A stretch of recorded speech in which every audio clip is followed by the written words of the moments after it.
for Collective 2's Top Trader Radio, where each week we bring you in-depth conversations and insights from standout strategy managers featured on the C2 platform. With your host, Charley Wright. Hello and welcome to Collective 2's Top Trader Radio. I'm Charley Wright, and we'd like to welcome our guest today, Danny Merkel, portfolio manager and founder for the Momentum of Now strategy on Collective 2. Danny, welcome to Collective 2's Top Trader Radio. Yes, thanks for having me, Charley. So, Danny, you've been trading for 10 years. You're a classic trend-following methodology trader. You trade individual stocks, which many trend-following traders don't do. They like markets, indices, etc. You trade both long and short. You're a rules-based trader, and you like to cut your losers but let your winners run. So tell us about you and how you got started in trading, will you? Sure. So I've been trading for over 10 years, and I first originally got interested in trading actually way back in high school. In grade 10, one of my business teachers ran a stock market competition just based on virtual money. And that really got me excited. I thought, wow, this is pretty neat. So I did that for a while with just paper trading. And the first strategy that I developed was, the first thing that came to mind was buying stocks making all-time lows, because I thought, gosh, these have gone down so much, they got to be due for a rebound. Of course, that did not work, and I really only seriously got into trading after I graduated from college. And after I graduated, I just started reading everything I could on trading. I read many books, and I basically tried to combine many different trading approaches together. And I was still trying to buy stocks that were low. I was trying to pick bottoms in markets. I was trying to short sell tops. I did that for a couple of years, and I just wasn't very successful doing that. So I just basically kept on adding more indicators. I kept doing more analysis, and I kept thinking, well, if I just worked harder, if I just had more information, then I would be able to catch the next market turn, the next market top, or the next market bottom. And basically that cycle continued for quite a while until I stumbled upon a book called Trend Following by Michael Covell. Yeah, we know Michael Covell. I read his book many years ago, and he tells a compelling story. Yes, absolutely. And yeah, reading this book really had a profound impact on my trading. Good. Okay, and so briefly describe your approach to trading and strategy development, will you? Sure. So the book Trend Following really taught me that the real money was actually made riding the trends. It wasn't really about trying to catch the tops and trying to catch the bottoms. So to be more specific, like what I do is I buy stocks that are making all-time high prices. And the reason for that is that if a stock is making an all-time high price, then by any reasonable definition, that means that the trend for that stock is up. Right. So, yeah, if you think about it, like any stock that has had a major run, like Amazon or Netflix, they've only accomplished that by making originally just one new all-time high, and then they go on to make hundreds, sometimes even thousands of new all-time highs. Which is somewhat counterintuitive, right? I mean, you would think if somebody's at an all-time high that, that they'd probably reach the top, but like you say, that's not necessarily the case. That's right. It is counterintuitive. I mean, most people are led to believe that, you should try to buy low and sell high. And, sometimes people ask me, like, what do you think about stock ABC? And I say, well, I don't really like it right now. I'd rather just buy it if it made an all-time high. But then they might be like, well, why would you want to do that? Why don't you just buy it now? But you don't know if it's going to make an all-time high. But if it does, then that's a signal to get on board, because that means that the trend is up then. And so you you like to buy at all-time highs, and I presume sell, because you sell short also, sell it at all-time lows. Is that it? Yeah, that's exactly right. So my system goes long and it goes short. And so is it just, Danny, all-time highs and lows, or is it 52-week highs and lows, or 26-week highs and lows? With shorting, I can short 52-week lows. The reason is that, I mean, for a lot of indices, a lot of commodities, it's going to be very difficult for them to make an all-time low. I mean, the Dow Jones Industrial Average will never make an all-time low. Right. So that's not a realistic entry criteria. So 52-week highs, 52-week lows are fine. I prefer buying stocks that are making all-time highs, though. I saw by the record that you have there on Collective 2 that you have had many more longs than shorts, and yet the market has been up a lot in the past few years, much more than it's been down. So are you prepared to do much more shorting when the market starts to falter? Yeah, that's a good point. So, yeah, we've been in a bull market in general for the last couple of years. So the systems that I have been predominantly long. It's very challenging to short stocks in a bull market. I have been short here and there. I mean, there's been pockets of weakness, for example. I mean, there's been cases where commodity stocks have really fallen apart, and there were shorting opportunities there. But largely, it's been mostly long. If the market, turns around, if we enter into a bear market, then I anticipate that there will be many more shorting opportunities. I know that you like to cut your losers but let your winners run. Tell us how you came about to adopt and engage with that kind of strategy. Yeah, it is counterintuitive. I mean, that's one of the misconceptions about the market. There's a lot of emphasis achieving a high win rate. So, yeah, we're all brought up in school to believe that, the path to success is to get good grades. But with trading, the only thing that really matters is how much do you make when you win and how much do you lose when you lose. For me, I mean, I'm okay with losing money on a trade because that just brings me closer to the next winner. And I guess when they rise, they can definitely keep going, and you can stay in a winning trade for, I presume, months at a time, correct? That's right. So I don't have any profit targets. As long as the stock keeps rising, then I'll stay on board that trend. And it doesn't matter how ridiculously overbought or overvalued a stock becomes, I'll just hang on. And eventually, I mean, nothing rises forever, and eventually it turns around, and I never get out at the top. I wait for the momentum to turn, but yeah, some big trends, they can last, 5, 6, 7 months, and I only sell them once after they've topped out. So, Danny, let me change the subject a little bit. What would you say is the best advice that you ever received or read or heard about trading?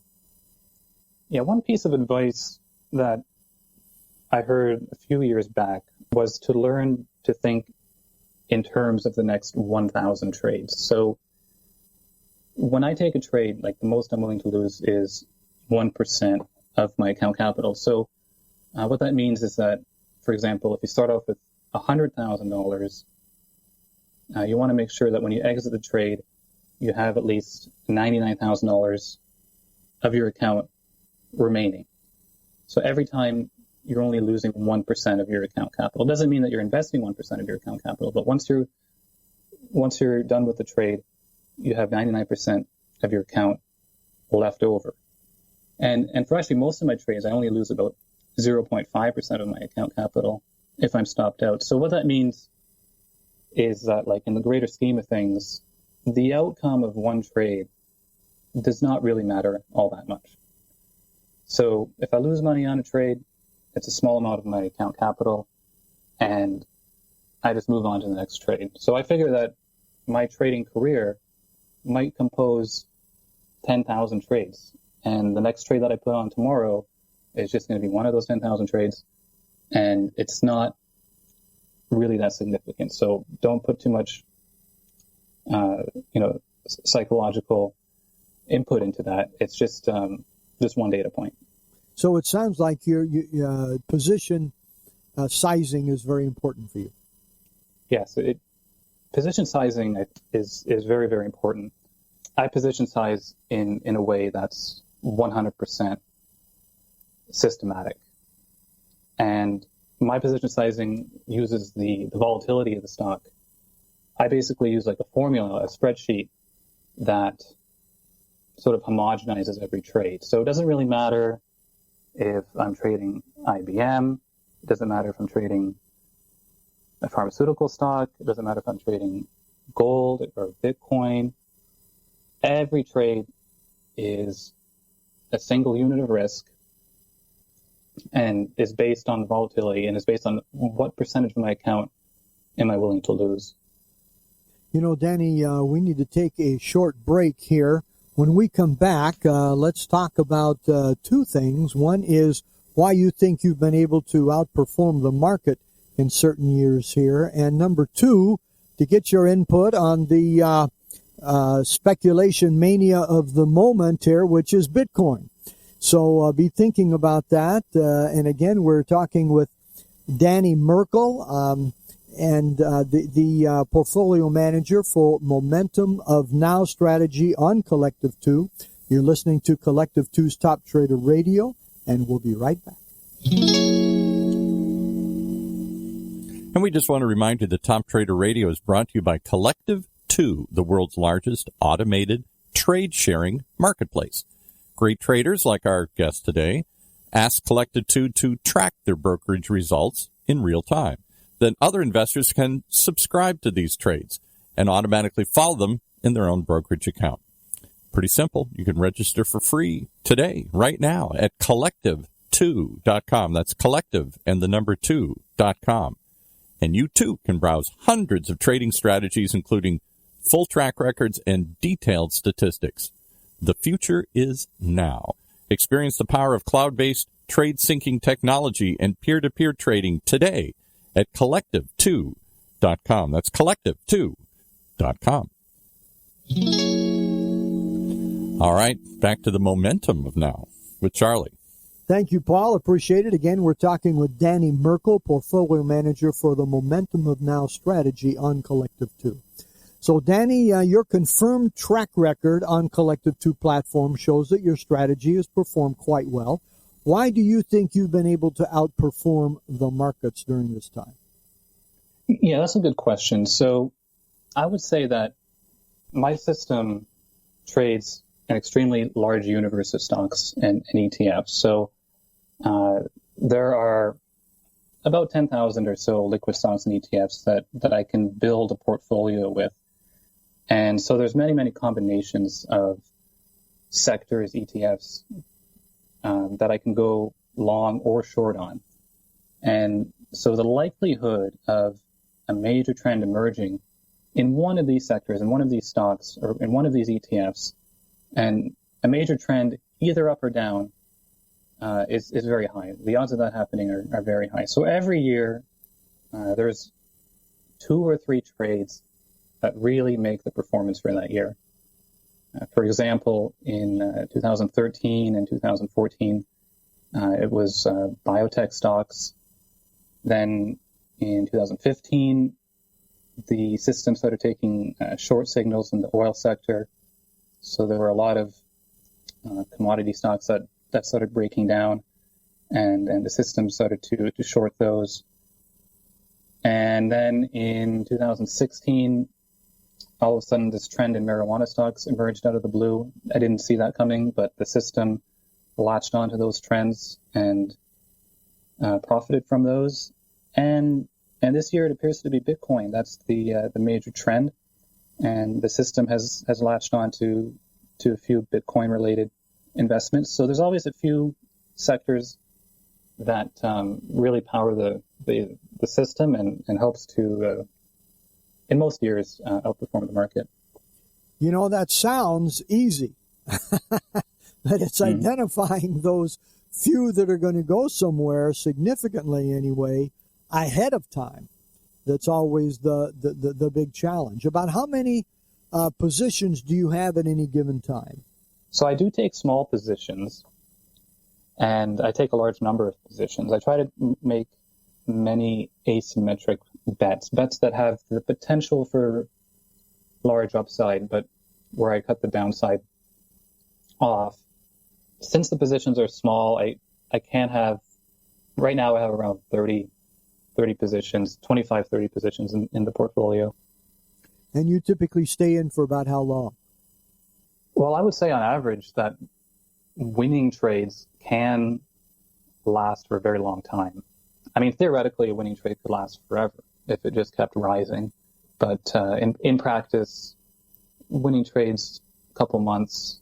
Losing trades, on the other hand, get cut very, very quickly. I mean, sometimes if I enter a position and it really goes against me, I'm just going to get stopped out even just the same day.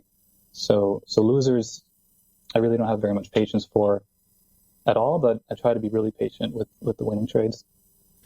You know, a little earlier, to change the subject here, say significantly, Danny, you mentioned the B word, Bitcoin. Okay. And so we don't know what it will be when people are listening to this podcast in the future, but we did our first show on Bitcoin, and a few months ago it was at 2,400. Today it's just under 17,000. We don't know if it'll stay up there. Do you trade Bitcoin? So I don't trade Bitcoin itself, and the system that I have does not actually contain Bitcoin, but there are Bitcoin-related investments. Since my system uses all-time highs as an entry criteria, my system has been exposed to Bitcoin-related investments for a while. And yeah, I would say, I mean, if you have something like Bitcoin, you know, that goes from like $1 to over 10,000, you definitely want a system that allows you to at least get a piece of that move. I think that trend following accomplishes that. I mean, you're not going to get in at the bottom of the move, and you're not going to get out at the top, but as long as you get like a piece, at least you can get some portion of that move. You don't want, you know, a massive trend like that to unfold and you're just on the sidelines the whole time. But I think it's really important that if you get an uptrend like Bitcoin, it's really essential that you take a small position. It's really important that you have an exit strategy. So if you buy Bitcoin, you have to know ahead of time, you have to know before you get into the trade, where are you going to get out if you're wrong on the idea. And if you don't manage the risk and if you don't have an exit plan, I think this could end up very badly for a lot of people. You know, I really appreciate that answer. Every day in the newspaper these days, there are opinions about Bitcoin, and usually they're telling about why it's going to crash and that it's a big bubble. But the way you approach it is from a trading standpoint. Okay, this is a phenomenon here, and we shouldn't be always on the sidelines. Let's not jump into it, you know, a full bore, but let's leg into this and to some degree get into it, watch it, see how it moves, and let's treat it like all of our other trading positions. We get in small because the system indicates that we should, and we watch it, and we have our stop losses, and we have our exits, and we treat it like anything else. We really appreciate that answer. And what do you see in the future for Bitcoin? Well, my official stance on Bitcoin is I really don't know. I have no idea what Bitcoin is going to be worth tomorrow or a month from now or 5 years from now. But I do think it's a good opportunity for trend followers because with these cryptocurrencies, I mean, there's obviously potential for massive trends, both up and down. We've seen, everyone calls it a bubble, but to me, it's just a sustained uptrend that you could profit from. And another advantage too with these cryptocurrencies is that they're not correlated to any other asset class. So that's really a perfect combination for trend followers. You have a something that trends both up and down, and B, something that's not correlated to any other market. If I was a CTA or doing managed futures, I would definitely want to include that in my system. That's a great point. So tell us, we've seen with various traders and investment systems that the system needs to match the personality of the inventor of the system, the author of the system. How do you see your strategy matching your personality, Dan? I think that a systematic approach to trading matches my personality. So we mentioned that my position sizing is 100% systematic. That just makes things just much more rigorous for me, much more mechanical. It really makes trading just a process. Like, you're just following the rules day in and day out. Another thing too is like my exit strategy is also 100% systematic. I try to systematize as much of my trading as possible, and I really think that it's important to do that to minimize stress and minimize regret. Yeah, and we have all been there. That stress and that regret, they're definitely there when you add subjectivity and discretion to that kind of trading here. So for those who would like to know more, how can they find you on the Collective 2 site? Right. So if you just Google my name, Danny Merkel, in Google, then you'll come across my Twitter feed. I have a link. I actually run 3 systems on Collective 2. The Momentum of Now is one of the 3 systems, but there's a link on the Twitter feed there that's pinned to my profile, and you can find out more about my systems from there. And spell Merkel for our listeners, will you? Oh, sure. That's Merkel. Okay. So, Danny, final words for our listeners here. Yeah, I think trading is filled with a lot of misconceptions. Yeah, I think, for one of them, as an example, is that there's too much emphasis on finding good entries. Everyone's looking, what's the best time to buy? What's the best stock to buy? But I think really it's much more important to focus on risk management and position sizing. So you can make money with, just random entries and good risk management, but you'll go bankrupt trading a system with good entries and random risk management. The other thing too is I wanted to mention that I think a lot of system developers and a lot of traders are looking to achieve a high win rate. So that's another thing too. I mean, my system only has about a 35% win rate. I mean, that sounds bad. Again, like we mentioned, it's more about, cutting those losses quickly and trying to find the next big winner. Yeah, another thing too that really helped my trading is just using less information. So, a common misconception, I think, is success is achieved with like more information or more indicators. But like for me, I'm basically like just a one reason trader. So, if the price is going up, then that's all I need to be long. And if the price is going down, then that's the only reason I need to sell. So I just try to keep things simple, trade with a strategy. And then that's another misconception too, is a lot of traders think, if you lose money on a trade, that means you've made a mistake. But I think the best advice I can give, the last thing I should mention, is the best traders think in terms of a process. So if they're following their rules, whether they win or lose on that trade, then that's a good bet. But if you break your rules, then it's a bad bet, regardless of whether you make money or lose money. So think of trading in terms of a process. Danny, we appreciate those words. I've got to hand it to you that, this is a very, very challenging endeavor to be a trader. And you have taken on that challenge with many contrarian approaches, and certainly not the process part, but the other parts focusing more on position management, really, than the quality of the entry. And other things that you've said are great insights on your part. They're somewhat contrarian to what many other traders believe. but it obviously works well for you. So congratulations on having spent 10 years developing strategies. I'm sure that you continue to develop them every single day, and something that is working well for you. So we appreciate you coming on, sharing your insights, thoughts with us, and we offer our best wishes to you for continued success on Collective 2 with your trading strategies here. All right. Well, thanks, Charlie. Thanks again for having me on your show. And again, we've been talking with Danny Merkel, Portfolio Manager for the Momentum of Now strategy on Collective 2. You've been listening to Collective 2's Top Trader Radio. This is Charlie Wright reminding you to trade like you mean it, and we'd like to invite you to listen to Collective 2's Top Trader Radio at collective2, 2.com/radio. Thank you very much for joining us today.